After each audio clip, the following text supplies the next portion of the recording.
Welcome to a special program brought to you by the Department of Information and Public Relations and the Department of Disaster Management. We're going to be talking about tsunami safety today. I have Christa von Hillebrandt here with me. She's the Deputy Director of the International Tsunami Information Center. And of course, we have Mr. Jasen Penn, Director of Disaster Management. The first thing I want to ask about is to sort of set the stage. Christa, I'll ask you to tell us, why do we prepare for tsunamis? We know they're pretty rare, and I think we think of them as more of a Pacific risk. Tsunamis are a real hazard in the Caribbean. There have been over 70 tsunamis that have been recorded in historical times.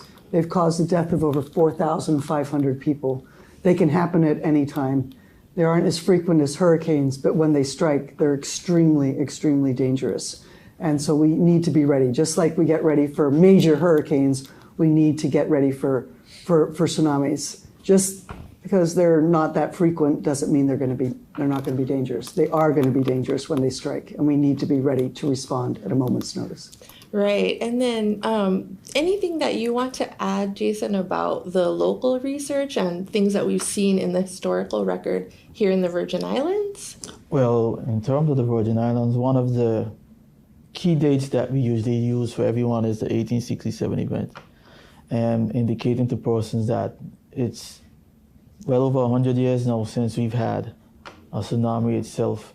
And based on the data and the information we would have gotten from the experts, they continue to highlight that we are due for a major event. So even with that bit of information, that in itself would show that it's important for us to, do what needs to be done and ensure that the public knows what to do in the event we were to have a tsunami coming in our way. Right. The example from 1867 is so telling too, because it wasn't just the tsunami that was happening at that time. If we remember, that was also the time for the wreck of the Rhone, the time for, I think it was a cholera or yellow fever, one of those outbreaks.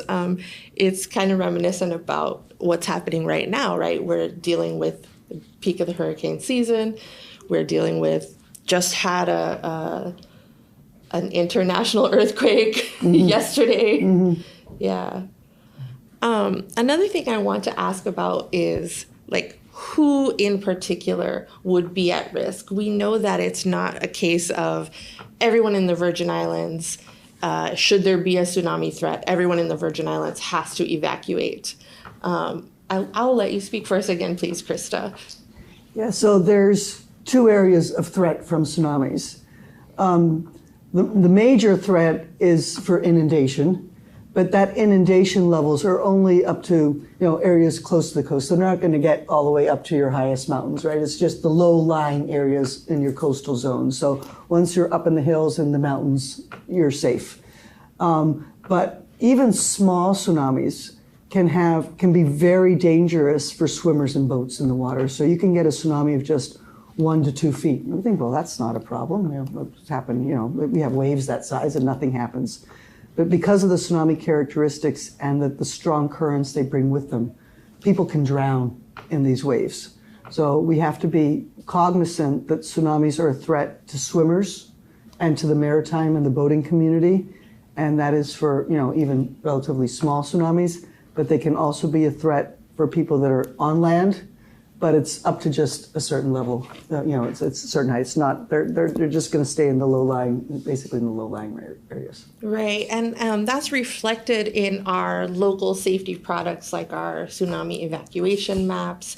I'll remind folks that those are available on our DDM website, which is www.bviddm.com.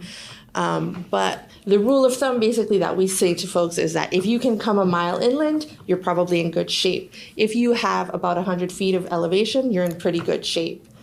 From there, I guess what I want to ask is, as folks are planning how they're going to protect themselves from a tsunami threat, what do we really want to advise persons to kind of have ready within their homes? Well, Yeah. I could share some. Please. Usually every year we tell persons to get a grab-go bag or a kit or something of that nature ready for the hurricane season. They can consider that the emergency kit, it could be, I would say, more of a hazard kit more so than a hurricane kit. So they can have things in there, again, such as medicine, such as an extra pair of shoes, clothes, a whistle, supply of water. I think I would have mentioned key contacts. Of course, anything that would help them if they were to evacuate to higher ground, that would enable them to survive. In terms of maybe what can help too as well, to help in terms of receiving information of an impending earthquake that could generate a tsunami, or if there's a message saying a tsunami was generated. We do have our apps. We do have the email chains that we use, our WhatsApp channel. Again, these stuff are not just for hurricane purposes, they're for all hazards. And that's where we would push our information as well. Usually what we do encourage persons to as well is to, they could monitor tsunami.gov, or they can monitor the Puerto Rico Seismic Network webpage, which also provides information in that regard. So we know we want people to have ready some kind of grab and go bag so that they can be safe as they head to their evacuation area. We know that we want people to have a contact list. And I guess the other thing that we really have to remind folks to do is to know where they're going, right? We have an example that you and I have discussed recently, right, where there was a person that was speaking to us about how she knew her evacuation route from her home, but the last time that she was considering evacuation because of a potential threat, she wasn't at home, she was at a church function. So the question that the woman asked was, do I need to go back to my home and then head to high ground? I know that's not what you advised her. No. So with that example, that's why it's important for us to continue community outreach, share information with members of the public, ensure that they understand or know where the evacuation routes are. Persons would see throughout this community, there are a number of blue signs with tsunami markers on them, with particular arrows. Those would help you to evacuate to particular higher ground locations where you should at least be safe in some regards. If you are unable to get to a point where you can get to higher ground, you may think on vertical evacuation. That's in the event if the building it seems sound and that's the only means that you have, you can get to the highest floor that you can and evacuate that way. But of course, we continue to provide as much information as we can in terms to ensure that persons know what they need to do in the event of tsunami or to occur. Right. Okay, talking about information, I want to come back to you, Christa, because I know that you're a real expert when it comes to the different types of messages that get issued. I think normally folks understand that we sometimes have an advisory, and that definitely means something different than when we have a warning. Can you explain a little bit more about what the different alert types are? Yeah, so the alert levels for the Virgin Islands are the same alert levels that we have for the U.S. Virgin Islands and for Puerto Rico. Those alert levels are established by the National Weather Service and in an arrangement with the Virgin Islands, which is included as part of our domestic product. So there's three alert levels that you need to be aware of what they mean. So the highest level of alert is a tsunami warning. And that is when we understand that there is an immediate threat to life and property from inundation from tsunamis. So we have forecasted, or given the characteristics of the earthquake, we believe that there is a potential, or we already have observed the tsunami and know that it could cause inland flooding. So that's when you really have to go to high ground. You have to be out of those low-lying areas, your 100-foot, your 1 mile inland. That's what you want to do when a tsunami warning is issued. But when the event is maybe more distant or the event is close but not such a big magnitude, so not as much water was displaced, you can have a tsunami can be generated, and it will also consist of a series of waves, but these waves will be smaller in nature. But we expect them to be just between 1 and 3 feet. And so the threat there is to the marine and the beach areas. So you want to be out of the water. There can be extremely strong currents, like a rip current, generated by these tsunamis. So an advisory means everybody get out of the water, get off your boat, and come to land, but you do not have to do a full evacuation.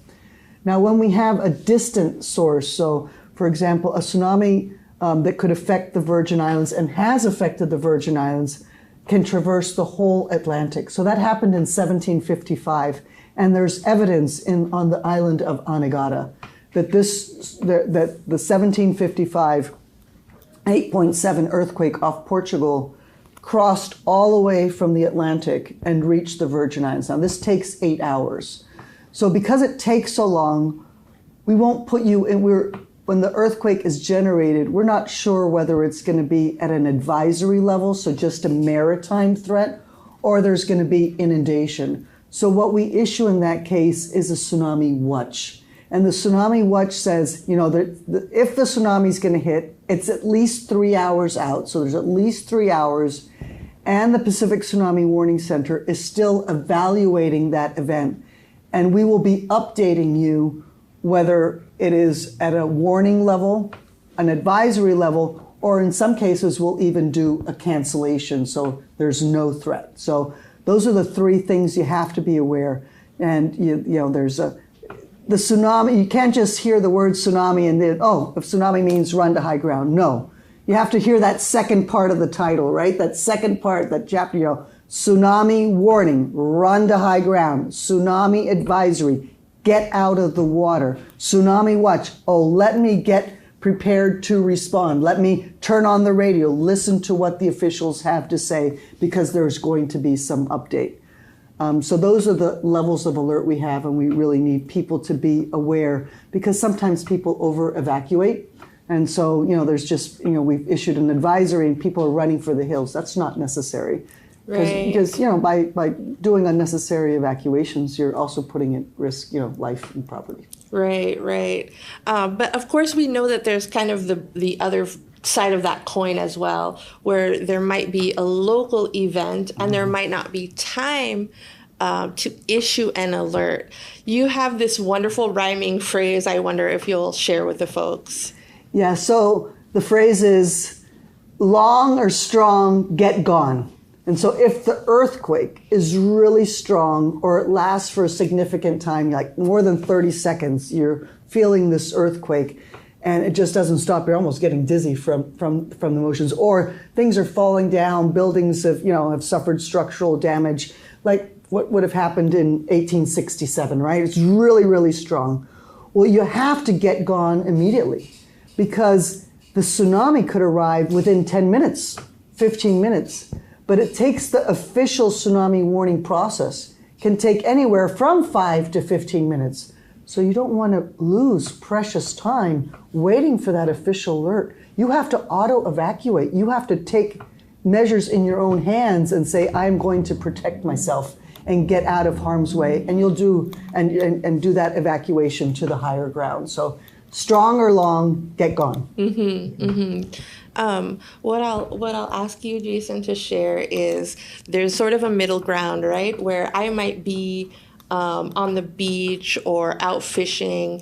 There's some natural signs of a tsunami that folks can kind of look out for.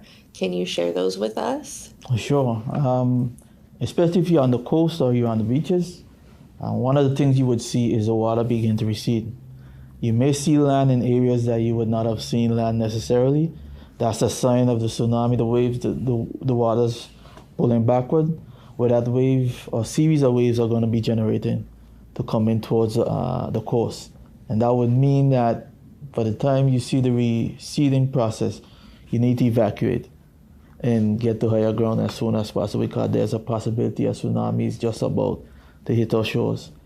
One of the things that supporting what Christa just highlighted, is for persons to understand, and I think I've said this more than once, that for a local event, because it's so rapid, the systems that we typically have, we may not be able to activate them immediately. So understanding those particular characteristics, the characteristics that Christa would have shared, the characteristics that were just highlighted pertaining to the course, then persons should take actions and try to safeguard themselves as much as possible for a local event, and do not wait for us to provide an activation. Not that we would not. We'd still try our best to get that information out to individuals as quickly as possible if we can. But knowing these particular characteristics will help you to move ahead of time, even when we are able to get the information out to you that you would need to move. Right, right. And the more that folks can think about the natural signs, the different types of warnings, the more we hope that they'll be able to think clearly and make good decisions to protect themselves if we should face that risk. Another thing that I know we encourage folks to do is practice. Christa, I think of you as our Carib Wave person. Talk about this annual tsunami drill that we do in the region. Yeah, so the Virgin Islands is part of an intergovernmental coordination group, a Caribbean tsunami warning system. It's one of the 48 countries and territories that is organized under the tsunami warning system under UNESCO and its Intergovernmental Oceanographic Commission. And every year, the Caribe EWS, that's what the international program is called, we organize a tsunami exercise during March. And every year we choose different scenarios. And the purpose of it is to be able to make people aware, remind people that tsunamis are a real hazard in the Caribbean. So it's an annual reminder. We need to be ready for this type of event. And then we also need to practice. So, like Virgin Islands, you have your emergency response plan. So emergency response plans need to be practiced and validated. So this is an opportunity to practice and validate the response plans. It's also an opportunity for the community to come together and practice those evacuation routes, whether when the exercise is held, whether you're at home or at your church, wherever you are, at school, and people can become familiar and know what it takes and how important it is, for example, to have that grab bag. Things like that. Yeah. I was really, really pleased this year. We had almost 7,000 folks participate. That was in the 2025 one. Jasen, I wonder if you could share, for those folks who haven't yet participated in Carib Wave, why as a business, as an individual, as a family, do you think they should join us? I think it's important to take part in such an exercise because we would have shared so much information in the time frame that we've been sitting here. And at any time once a tsunami is imminent, persons would need to know exactly what to do, where to go. We've had individuals who've actually thanked us for taking part in the exercise because they didn't realize that it would have taken them that amount of time to get to the closest evacuation route. Some realized that they were not as fit as they thought they were in getting to these particular locations. And some individuals actually for the first time realized that this is actually where my evacuation route is, and this is where my safe, or this is where my my assembly point is that potentially would give me a chance to survive the event. Right, right. The thing that I've observed, and even with our event that we had on February 8th, right, every single time we walk through the procedure, we're able to identify something that could improve, right? Whether it's having a backup communication, whether it's having that extra comfort item, whether it's making sure that there's a buddy system in place so that if you have people who need a little assistance with the evacuation process, they have somebody they can rely on, and all those things. So, that's what I've observed over the years, is that each time we can improve our operations. Yeah, we can protect more people. One last thing I want to share with the folks is just this idea about data. Christa, you spoke about validation. And for folks who aren't familiar with that term, part of validation is just saying, okay, the experts believe, based on undersea mapping and how water behaves, based on physics, we think this will happen. But part of validation is saying, and then we observed X, Y, Z on the shores here or there.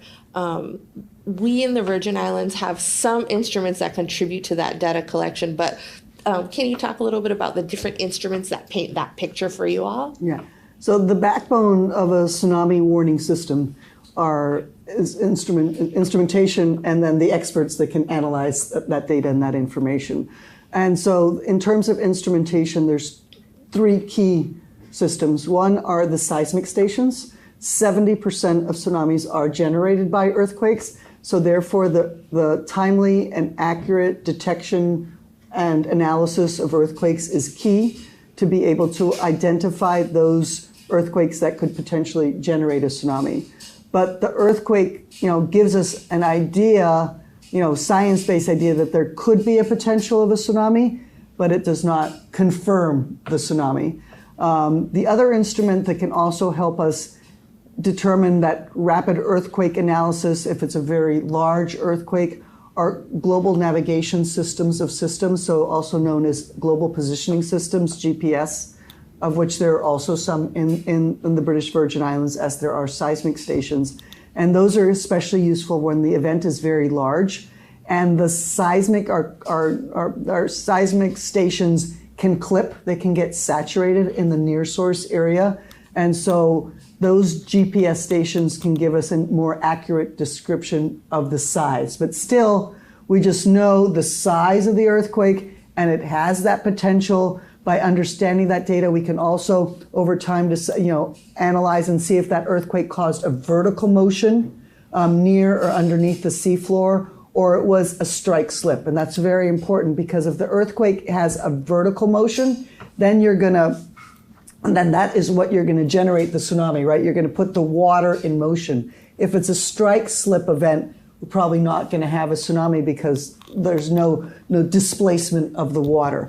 But that does not confirm that a tsunami has been generated. To confirm whether or not a tsunami has been generated, we need sea level information. And there's two types of instruments that give us that. One is in the deep ocean. NOAA and other partners operate pressure sensors on the seafloor, and that data is transmitted from the seafloor to a buoy where there's a communication system. That whole system is called a DART. And with what we see in the deep ocean, coupled with what we understand from the Earth with the seismic information, we can then run and validate the models for tsunami, for tsunami impact. We can see whether it's going to be a tsunami that can cause large inundating waves, or it's going to be a tsunami that causes smaller waves that are just a maritime, or no waves. But still, when we get to the coast, that's when we have sea level gauges. For example, in the British Virgin Islands, we have the government, the BVI DDM, they operate a station in King Garden Bay. This is very important, because this is what's going to confirm that the tsunami has arrived and the height of the tsunami, and then very importantly, when we'll be able to cancel the tsunami alert. So we at the Pacific Tsunami Warning Center, we will cancel a tsunami alert when we see the oscillations in the sea at coastal sites go below 1 foot.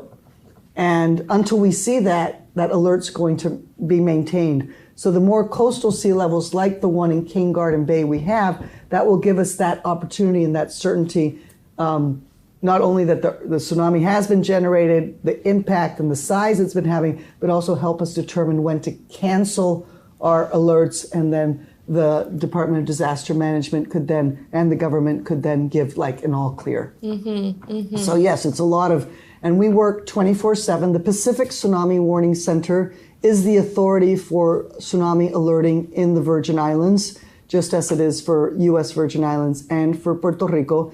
And they have 24/7 operations. They always have two technical scientists, duty scientists on duty, and they are listening all the time, and they get alarmed for when earthquakes occur, and then even in some situations when there's big sea level variations at a certain station that we give particular monitoring, like for volcanic events, then we will also be monitoring that, and then they will issue the corresponding product.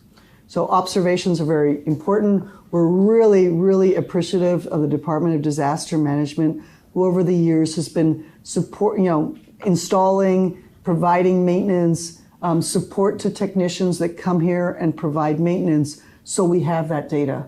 If we don't have that data, it's just going to take us longer to issue an alert. It's going to take us, we might be off, we might not be as accurate as we would like to be without that data. So please, and any more sea level stations would be very helpful. The region is large. There's only one station in BVI, so we're looking at just King Garden Bay, but you have Anegada, there's Virgin Gorda. It would be good to have, other stations so it can give us real guidance of what's happening, because things are going to be different. The tsunami is not going to be the same throughout the territory. It's going to have its variations, and the only way we're going to get those variations and be able to guide you as the event continues is having those sea level observations. Yeah, I think that's such an important challenge to highlight for folks, is that because depending on where the tsunami is originating, different areas of the territory might be impacted differently. Mm-hmm. So it really is so important for folks to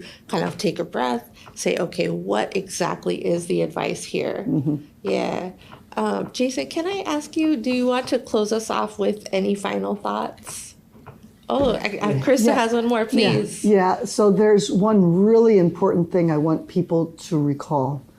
So while the water receding is a sign of a tsunami, means a tsunami's really already hit. It's just the valley of the wave. It's not it's the trough, it's not the peak of the wave. So once the water recedes, it can take just a few minutes for the water to return, like Director Penn said, to return. So when you feel a really strong earthquake, we do not want you going out to the shore to see if the water recedes. No, you should just head straight to high ground, because when the water is already receding, it might be then too late to get to high ground. So yes, it is.